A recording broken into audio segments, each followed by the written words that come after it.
ഇറാന്റെ പരമോന്നത തലവനെ വധിച്ച ശേഷം ഇപ്പോൾ ബെഞ്ചമിൻ നെതന്യാഹുവിന്റെ ഒരു സന്ദേശം കൂടി പുറത്തു വരുന്നു.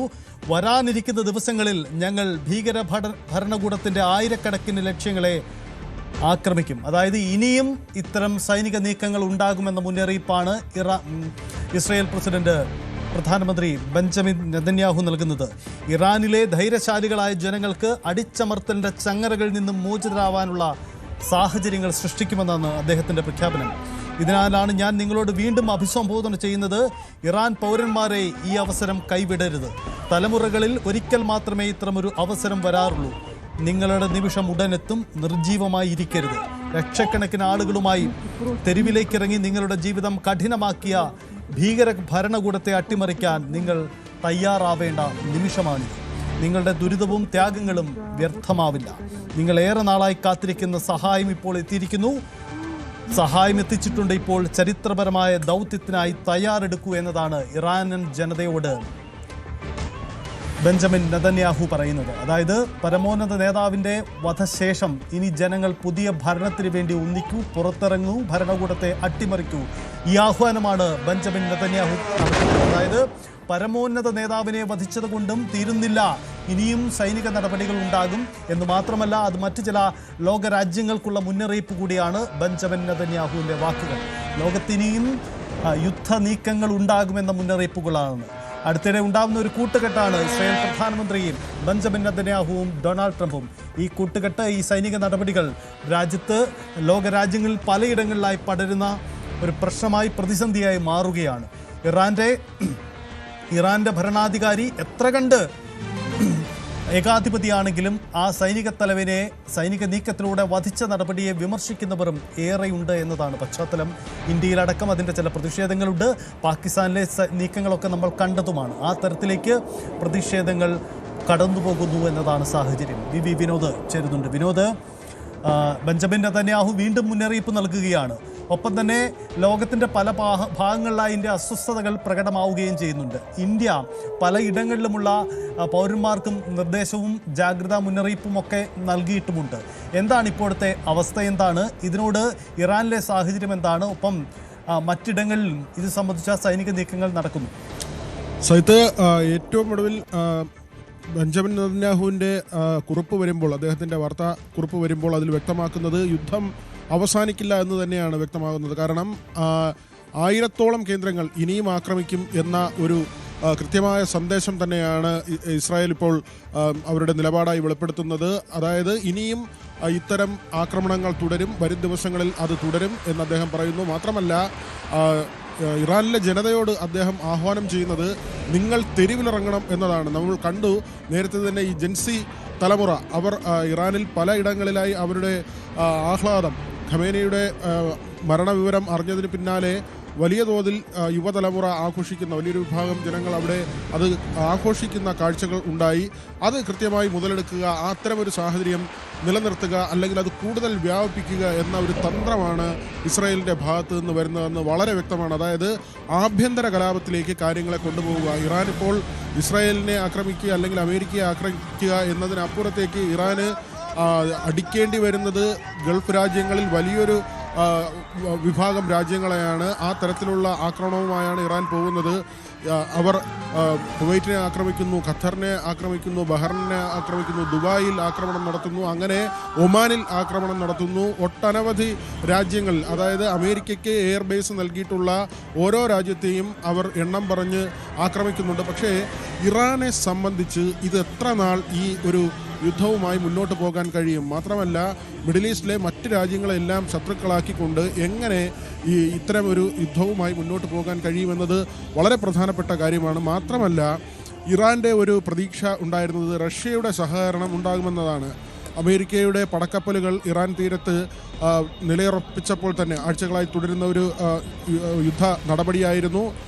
അമേരിക്ക വളരെ തന്ത്രപരമായി തന്നെ ആദ്യം മുതൽ നീക്കങ്ങൾ, ഒരു വശത്ത് ചർച്ച നടക്കുന്നു, ഈ അമേരിക്കയും ഇറാനുമായുള്ള ഈ ആണവ നിർവ്യാപനം അല്ലെങ്കിൽ യുറേനിയം സമ്പുഷ്ടീകരണം, ആണവ രാജ്യമാകാതിരിക്കാനുള്ള എല്ലാ നടപടികളും അമേരിക്ക ഇറാനുമേൽ കൈക്കൊണ്ടുവരുന്ന സമയത്ത് അവർ അങ്ങനെ ഒരു കാര്യത്തിലേക്ക് പോവുക, ആണവശക്തി ആകില്ല എന്ന് ഇറാൻ കരാറിൽ ഉൾപ്പെടുകയും എന്നാൽ യുറേനിയം സമ്പുഷ്ടീകരണം പോലെ വളരെ രഹസ്യമായി ഒരു ആണവശക്തിയായി മാറാനുള്ള നീക്കം ഇറാൻ്റെ ഭാഗത്തു നിന്ന് ഉണ്ടാവുകയും ചെയ്തു.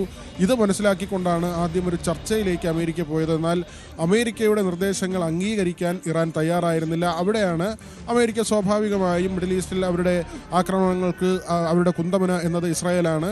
ഇസ്രായേലിനെ കൊണ്ട് ആക്രമണം ആരംഭിക്കുക, അതോടൊപ്പം തന്നെ അത് ബാക്ക് ചെയ്യുക, ആ യുദ്ധത്തിന് പരമാവധി പിന്തുണ നൽകുക. അങ്ങനെ പിന്തുണയ്ക്കുന്നു. അമേരിക്കയ്ക്ക് എയർവേസ് നൽകിയിട്ടുള്ള മറ്റ് അറബ് രാജ്യങ്ങളെ ആക്രമിക്കുന്ന നിലയിലേക്ക് ഇറാൻ പോകുന്നു. അതായത് ഒറ്റയ്ക്ക് പല രാജ്യങ്ങളെ നേരിടുന്ന നിലയിലേക്കാണ് ഇറാൻ പോകുന്നത്. പക്ഷേ യുദ്ധത്തിന് മുമ്പൊക്കെ ഉണ്ടായിരുന്ന ഒരു പ്രതീതി, ഒരുപക്ഷെ ഇറാനെ അമേരിക്ക ആക്രമിച്ചാൽ അല്ലെങ്കിൽ ഇസ്രായേൽ ആക്രമിച്ചാൽ ഗൾഫ് രാജ്യങ്ങളിൽ ചിലതെങ്കിലും ഇറാനൊപ്പം നിൽക്കും, അവരുടെ നിലപാട് അവർ അങ്ങനെ ഒരു നിലപാട് സ്വീകരിക്കും എന്നത് തന്നെയാണ്. കാരണം പലസ്തീൻ വിഷയത്തിൽ ഗസയിൽ എത്ര കുരുന്നുകൾ കൊല്ലപ്പെടുന്നു, അവിടെ സ്ത്രീകൾ കുട്ടികൾ എല്ലാം തന്നെ നേരിടുന്ന വേദനയുണ്ട്. ഒരുപക്ഷെ അതൊരു വൈകാരിക ചിന്താഗതിയായി മാറുകയും അറബ് രാജ്യങ്ങളിൽ ചിലതെങ്കിലും ഇറാനൊപ്പം നിൽക്കുമെന്ന ഒരു പ്രതീതി തോന്നിയിരുന്നു, അല്ലെങ്കിൽ അത്തരത്തിലുള്ള ചില ഊഹങ്ങളുണ്ടായിരുന്നു. പക്ഷേ അങ്ങനെ ഒന്നും തന്നെ സംഭവിക്കുന്നില്ല. മറിച്ച് ഇറാൻ തൊട്ടടുത്ത് കിടക്കുന്ന രാജ്യങ്ങളെല്ലാം ആക്രമിക്കുന്ന നിലയിലേക്ക് പോകുന്നു. അവരെല്ലാം അമേരിക്കയെ സഹായിക്കുന്നുവെന്ന വിലയിരുത്തലാണ്. സ്വാഭാവികമായിട്ടും അമേരിക്കയ്ക്ക് സൈനിക താവളങ്ങൾ കൊടുത്തിട്ടുള്ള രാജ്യങ്ങളാണ് അവരെ ആക്രമിക്കുക എന്ന ഒരു നിലയിലേക്ക് പോവുക. മാത്രമല്ല റഷ്യ സഹായിക്കും എന്നൊരു പ്രതീതിയും ഉണ്ടായിരുന്നു. കാരണം സംയുക്ത സൈനിക അഭ്യാസത്തിലേക്ക് കഴിഞ്ഞ ദിവസങ്ങളിൽ പോലും ഇറാനും റഷ്യയുമായി ചേർന്ന് പ്രവർത്തിച്ചിരുന്നു. അതിലേറ്റവും പ്രധാനപ്പെട്ട കാര്യം, അമേരിക്കയുടെ പടക്കപ്പലുകൾ ഇറാൻ്റെ തീരത്തെത്തിയപ്പോൾ അവിടെ അതേസമയം ഇറാനും റഷ്യയും ചേർന്ന് അവരുടെ സൈനിക അഭ്യാസങ്ങൾ നടത്തിയിരുന്നു. അത് വളരെ പ്രധാനപ്പെട്ട ഒരു കാര്യമാണ്. മറ്റൊന്ന്, ഈ ഹോർമുസ് കടലിടുക്കുമായി ബന്ധപ്പെട്ട ഒരു അതിൻ്റെ വ്യവസായ സാധ്യതകളെ ബാധിക്കുന്ന തരത്തിലേക്ക് ഈ യുദ്ധം മാറുമോ എന്ന ഒരു ആശങ്കയാണ്. അതിൽ ഏറ്റവും പ്രധാനപ്പെട്ട ഇന്ത്യയുടെ കാര്യം തന്നെ നമുക്ക് പരിഗണിക്കാം. നമുക്ക് ഈ എണ്ണ അതിൻ്റെ ഒരു വ്യാപാര വഴിയിൽ ഹോർമൂസ് വഴി വരുന്നത് ഏതാണ്ട് 30% ലോകരാഷ്ട്രങ്ങളിൽ ഉപയോഗിക്കുന്ന ഈ അസംസ്കൃത എണ്ണയുടെ ഒരു 30% ഹോർമൂസ് കടലെടുക്ക് വഴിയാണ് അതിൻ്റെ ഒരു വ്യാപനം നടക്കുന്നത്, അതിൻ്റെ കപ്പലുകളുടെ യാത്രകൾ നടക്കുന്നത്. ഇതൊരു പക്ഷേ നിലച്ചാൽ വലിയ തോതിൽ എണ്ണയെ ആശ്രയിച്ച് നിൽക്കുന്ന ഇന്ത്യ അടക്കമുള്ള രാജ്യങ്ങളെ അത് വലിയ തോതിൽ ബാധിക്കും എന്നത് ഉറപ്പാണ്. പെട്രോളിയം ഉൽപ്പന്നങ്ങൾക്ക് വില കൂടുന്ന സാഹചര്യം ഉണ്ടാകും. അത് വലിയ വിലക്കയറ്റത്തിലേക്ക് കാര്യങ്ങളെ കൊണ്ടുപോകും. നമ്മളെ ജനജീവിതത്തെയൊക്കെ തന്നെ ബാധിക്കുന്ന തരത്തിലേക്ക് അത് മാറുന്ന നിലയുണ്ടാകും. അങ്ങനെയൊക്കെയുള്ള നിരീക്ഷണങ്ങൾ ഒരു വശത്തുണ്ട്. യുദ്ധം അവസാനിപ്പിക്കണം എന്ന പല കോണുകളിൽ നിന്നുള്ള ആവശ്യങ്ങളുണ്ട്. ഇന്ത്യ 2 ദിവസം മുൻപ് നമ്മുടെ പ്രധാനമന്ത്രി ഇസ്രായേൽ സന്ദർശനം നടത്തിയപ്പോൾ പറഞ്ഞത് ഈ സമവായത്തിൻ്റെ ചില സാധ്യതകൾ, ഈ ലോകത്ത് സമാധാനം നിലനിൽക്കുന്നതിന് വേണ്ടിയുള്ള പരിശ്രമങ്ങൾ, അതൊക്കെ തന്നെ അദ്ദേഹം പ്രത്യാശയായി പങ്കുവച്ചത്. എന്നാൽ ഭീകരവാദത്തിൻ്റെ കാര്യത്തിൽ ഇസ്രായേലിനൊപ്പമാണ് ഇന്ത്യ എന്ന നിലപാട്, സുശക്തമായ നിലപാട് ഇന്ത്യ കൈക്കൊണ്ടു. അതിന് ഈ മുംബൈ ഭീകരാക്രമണം ഉൾപ്പെടെയുള്ള കാര്യങ്ങൾ കൂട്ടിച്ചേർത്തുകൊണ്ടാണ് അങ്ങനെ ഒരു നിലപാടിലേക്ക് നരേന്ദ്രമോദി പോയത്. ഇന്ന് തന്നെ ശ്രദ്ധിക്കണം, നമ്മൾ ഏറ്റവും പ്രധാനപ്പെട്ട ഒരു കാര്യമായി സജിത്ത് കാണേണ്ടത്, പാകിസ്ഥാനിലാണ് അമേരിക്കൻ എംബസിക്ക് നേരെ, കോൺസുലേറ്റിന് നേരെ ഉള്ള ആക്രമണം നടന്നത്. അവിടെ ഈ ആൾക്കൂട്ടം അമേരിക്കയുടെ അവിടുത്തെ ഓഫീസ് ആക്രമിക്കുന്ന നിലയിലേക്ക് പോയി. അവിടെ വെടിവയ്പുണ്ടായിരിക്കുന്നു, 6 പേർ കൊല്ലപ്പെട്ടു. അതായത് പാകിസ്ഥാൻ ഈ വിഷയത്തെ എങ്ങനെയാണ് കൈകാര്യം ചെയ്യുന്നതെന്ന് ഏറ്റവും വളരെ ശ്രദ്ധേയമായി കാണേണ്ടിയിരിക്കുന്നു. മറ്റ് അറബ് രാജ്യങ്ങളെല്ലാം തന്നെ സംയമനം പാലിച്ചു നിൽക്കുന്നു, അല്ലെങ്കിൽ ഇറാൻ്റെ ആക്രമണം ഒരു വശത്തു നിന്നുണ്ടാകുമ്പോൾ അത് ഉണ്ടാകരുത് എന്ന നിലപാട് സ്വീകരിക്കുന്നു. അവിടെയാണ് ഖമേനിയുടെ വധത്തിൽ പ്രതിഷേധിച്ച് അമേരിക്കയുടെ ഓഫീസ് ആക്രമിക്കാൻ പാകിസ്ഥാനിൽ നീക്കമുണ്ടായത്. പാകിസ്ഥാനിൽ ആൾക്കൂട്ടം ഈ ഓഫീസ് തല്ലി തകർത്ത് അത് തീയിടുകയായിരുന്നു. ആ ദൃശ്യങ്ങളാണ് നമ്മളിപ്പോൾ കാണുന്നത്. അവിടെ പിന്നീട് വെടിവയ്പുണ്ടായി, 6 പേർ ആ വെടിവയ്പിൽ കൊല്ലപ്പെട്ടു. അങ്ങനെ പാകിസ്ഥാൻ ഈ വിഷയത്തെ എടുക്കുന്നത് പരിപൂർണമായി അമേരിക്കയ്ക്കെതിരെ ഉള്ള ഒരു നിലപാടായി പാകിസ്ഥാൻ എടുക്കുന്നു. അതെല്ലാം നമ്മൾ കണക്ട് ചെയ്ത് നോക്കുമ്പോൾ, നേരത്തെ തീരുവ യുദ്ധമുണ്ടാകുമ്പോൾ പലപ്പോഴും ഇന്ത്യക്ക് വലിയ തീരുവകൾ അമേരിക്ക ചുമത്തുകയും പാകിസ്ഥാന് പിന്തുണ നൽകുന്ന തരത്തിലൊക്കെ, പഹൽഗാം ആക്രമണത്തിലൊക്കെ അതിനുശേഷമൊക്കെ അമേരിക്കയുടെ പല നിലപാടുകളും പാകിസ്ഥാനെ ചില സമയങ്ങളിലെങ്കിലും സഹായിക്കുന്ന, അല്ലെങ്കിൽ ഇന്ത്യയെ കൂടുതൽ ഞെരുക്കുന്ന, അല്ലെങ്കിൽ ഇന്ത്യയെ ബുദ്ധിമുട്ടിലാക്കുന്ന ചില നീക്കങ്ങൾ അമേരിക്കയുടെ ഭാഗത്തു നിന്ന് ഉണ്ടാവുകയൊക്കെ ചെയ്തു. തീവ്രവാദത്തിനെതിരെ പറയുകയും എന്നാൽ ഇന്ത്യ ആക്രമിക്കപ്പെട്ട സംഭവത്തിലേക്ക് അമേരിക്ക എടുക്കുന്ന നിലപാടുകളുടെ സത്യസന്ധത പലപ്പോഴും ചോദ്യം ചെയ്യപ്പെടുകയും ഒക്കെ ചെയ്തു. പക്ഷേ ഇപ്പോൾ ഇതാ പ്രകടമായി തന്നെ കാണാൻ കഴിയുന്നു, പാകിസ്ഥാനിൽ അമേരിക്കയ്ക്കെതിരെ വലിയ പ്രതിഷേധം നടക്കുന്നു. തീവ്രവാദത്തിനെതിരെ നിലപാട് കൈക്കൊണ്ടുവെന്ന് ഡൊണാൾഡ് ട്രംപ് പറയുമ്പോഴാണ് പാകിസ്ഥാനിൽ ഇങ്ങനെ ജനക്കൂട്ടം അമേരിക്കയുടെ ഓഫീസ് തല്ലിത്തകർത്ത് തീയിടുന്നത്. അങ്ങനെ ഒരു കാഴ്ച കൂടി നമ്മൾ ഈ യുദ്ധത്തിൻ്റെ ഭാഗമായി കണ്ടുപോകണം. മറ്റൊന്ന്, ഇപ്പോൾ ഇസ്രായേൽ സേനാ വിഭാഗം പുറത്തുവിട്ട ദൃശ്യങ്ങളാണ്. അത് നേരത്തെ തന്നെ നമ്മളിപ്പോൾ അല്പം മുൻപ് കണ്ടതാണ്. ഖമേനിയുടെ കൊട്ടാരം തകർക്കുന്ന ദൃശ്യങ്ങളാണ്. അത് ബോംബിട്ട് തകർക്കുന്ന ദൃശ്യങ്ങൾ. ഖമേനി ആ സമയത്ത് അദ്ദേഹത്തിൻ്റെ ഓഫീസിലുണ്ടായിരുന്നു എന്നാണ് മനസ്സിലാക്കുന്നത്. ഇപ്പോൾ ഇസ്രായേലിൻ്റെ പുതിയ കമാൻഡായി സൈനിക വിഭാഗത്തിൻ്റെ കമാൻഡറായി അഹമ്മദ് വാഹിദിയെ തിരഞ്ഞെടുത്തു എന്ന ഒരു പുതിയ വാർത്ത കൂടി വരുന്നുണ്ട്. ഒമാനിൽ വീണ്ടും ആക്രമണം നടക്കുന്നു. ഖസബ് തുറമുഖത്തിലാണ് ആക്രമണം നടന്നത്. റിയാദിൽ ആക്രമണമുണ്ട്. അങ്ങനെ പലയിടങ്ങളിൽ ഇപ്പോഴും ആക്രമണം തുടരുന്നുണ്ട്.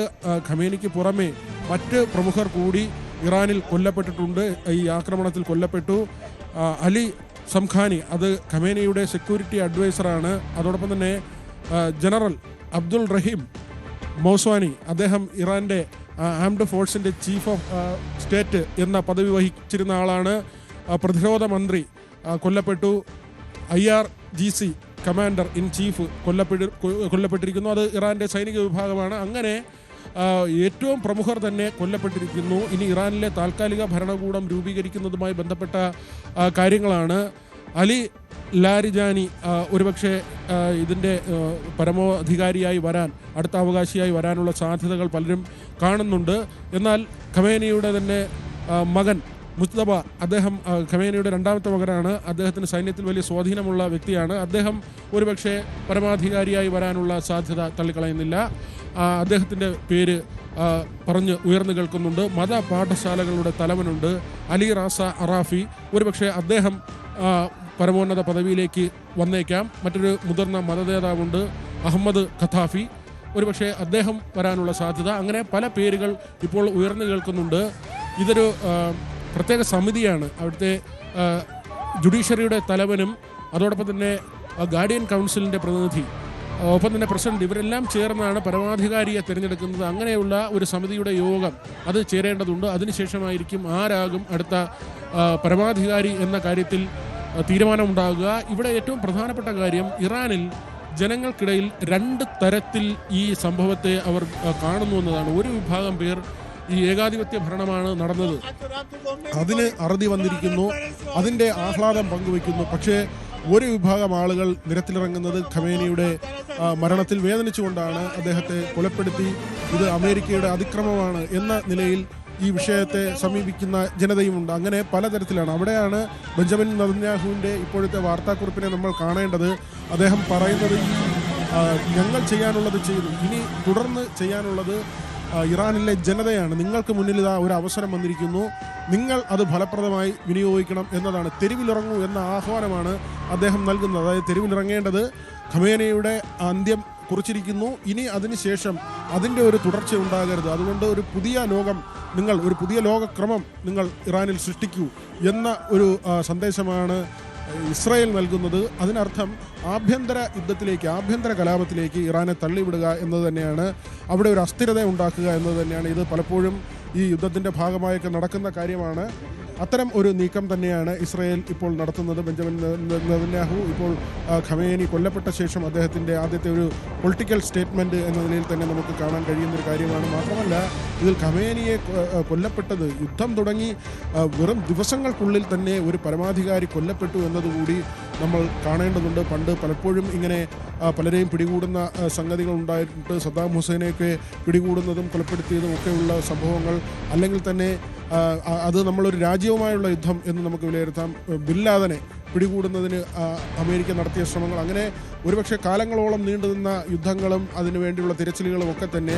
പക്ഷേ ഇവിടെ ഇതാ ഞൊടിയിടയിൽ ഇസ്രായേലിൻ്റെ ആക്രമണത്തിൽ ഏറ്റവും വലിയ പരമാധികാരി കൊല്ലപ്പെട്ടിരിക്കുന്നു. അദ്ദേഹം മാത്രമല്ല, അദ്ദേഹത്തിൻ്റെ ഒപ്പമുണ്ടായിരുന്ന, അദ്ദേഹത്തിൻ്റെ നിഴലായി സഞ്ചരിച്ചിരുന്ന, അദ്ദേഹത്തിൻ്റെ ഒപ്പം ഏറ്റവും പ്രധാനപ്പെട്ട സൈന്യത്തിൻ്റെയും മറ്റും രാജ്യത്തിൻ്റെ മറ്റ് പല ഭരണകൂടത്തിൻ്റെയും ഒക്കെ തന്നെ ഭാഗമായി അദ്ദേഹത്തോടൊപ്പം ചേർന്ന് പ്രവർത്തിച്ചിരുന്നവരാണ് ഇത്തരത്തിൽ കൊല്ലപ്പെട്ടിരിക്കുന്നത് ഇതൊരു ചെറിയ സംഗതിയായി കാണുക വയ്യ. കാരണം അത്രയും ശക്തമായ യുദ്ധമാണ് പ്ലാൻ ചെയ്തിരുന്നത് എന്ന് നമുക്ക് വളരെ വ്യക്തമായി മനസ്സിലാക്കാം. എബ്രഹാം ലിങ്കൺ പോലുള്ള അമേരിക്കയുടെ വിമാനവാഹിനി കപ്പലുകൾ എത്രയോ ദിവസങ്ങൾക്ക് മുൻപ് തന്നെ ഇറാൻ തീരത്ത് തമ്പടിച്ചിരുന്ന നങ്കൂരമിട്ടിരുന്ന കാഴ്ചയുണ്ടായിരുന്നു. അവിടേക്ക് പോർ വിമാനങ്ങൾ എത്തിക്കുന്നു. മാത്രമല്ല ഇതിൽ UK കൂടി ഈ യുദ്ധത്തിൻ്റെ ഭാഗമായി അമേരിക്കയ്ക്കൊപ്പം ചേർന്നു എന്നത് നമ്മൾ കാണേണ്ടതുണ്ട്. അങ്ങനെ യൂറോപ്പിൻ്റെ ഒരു പിന്തുണ കൂടി അമേരിക്കയ്ക്ക് ലഭിക്കുന്നുണ്ട് ഈ യുദ്ധവുമായി ബന്ധപ്പെട്ട്. അതായത് 3 വൻ ശക്തികൾ, ഇസ്രായേൽ എന്ന രാജ്യം, അമേരിക്ക, UK, ഈ 3 പേർ യുദ്ധത്തിൻ്റെ ഭാഗമായി മാറുകയാണ്. ഇവരെ നേരിടുക എന്ന വലിയ വെല്ലുവിളി ഇറാന് മുന്നിലുണ്ട്. അതോടൊപ്പം തന്നെയാണ് മറ്റ് രാജ്യങ്ങൾ, കുവൈറ്റ് ആകട്ടെ, ഖത്തർ ആകട്ടെ, ബഹ്റൈൻ ആകട്ടെ, സൗദി ആകട്ടെ, ദുബായ് ആകട്ടെ, അങ്ങനെ പല രാജ്യങ്ങൾ, ഗൾഫ് രാജ്യങ്ങൾ, അത് അമേരിക്കയുമായി സഹകരിക്കുന്ന, അമേരിക്കയ്ക്ക് എയർബേസ് നൽകിയിട്ടുള്ള ഈ രാജ്യങ്ങളെയൊക്കെ തന്നെ ആക്രമിക്കേണ്ട നിലയിലേക്ക് ഇറാൻ പോകുന്നു എന്നതാണ്. മാത്രമല്ല അവരുടെ പ്രതിരോധ സംവിധാനം സംബന്ധിച്ചും ചില സംശയങ്ങൾ നിലനിൽക്കുന്നുണ്ട്. S-400 എന്ന കൂടുതൽ വാർത്തകൾക്ക് News 18 കേരളം യൂട്യൂബ് ചാനൽ സബ്സ്ക്രൈബ് ചെയ്യുക.